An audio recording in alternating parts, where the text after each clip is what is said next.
अवैध रेती उत्खननावर पहाटे महसूल विभागाची कडक कारवाई. जिल्हाधिकारी राहुल कर्डिले यांच्या मार्गदर्शनाखाली आज महसूल विभागाच्या पथकानं कल्लाळ आणि पिंपळगाव निमजी परिसरात पहाटे 5 वाजता अवैध रेती उत्खननात विरोधात मोठी धडक कारवाई केली आहे. या कारवाईत उपविभागीय अधिकारी डॉक्टर सचिन खल्लाळ, त्याचबरोबर तहसीलदार संजय वारकड, नायब तहसीलदार सुनील माचेवाड, मंडल अधिकारी कुणाल जगताप, अनिरुद्ध जोंधळे, मोहसिन सय्यद तसेच ग्राम महसूल अधिकारी मनोज जाधव, माधव भिसे, श्रीरामे, रमेश गिरी, मनोज सरपे, महेश जोशी, कल्याणकर, सचिन उपरे, मुंगल, गजानन होळगे, संजय खेडकर आणि महसूल सेवक बालाजी सोनटक्के, शिवा तेलंगे, जानोळे, हिंगोले यांचा समावेश होता. कारवाईत जप्त आणि नष्ट केलेला मुद्देमाल गस्ती दरम्यान पथकाला अवैध उत्खननासाठी वापरली जाणारी 3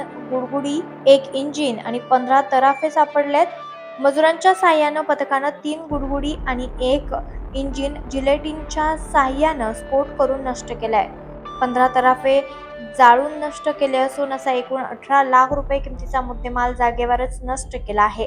अडथळे असूनही पथकाची धडक मोहीम. अवैध वाळू उत्खनन करणाऱ्यांनी कारवाई टाळण्यासाठी रस्त्यावर जाणून बुजून पाणी ओतून दिले होते, ज्यामुळे पायी आणि साध्या वाहनानं पुढे जाणं अशक्य होतं. तरी देखील पथकानं ट्रॅक्टरचा वापर करून उत्खनन पॉइंटपर्यंत पोहोचत कारवाई पूर्ण केली आहे. लोकनायक न्यूज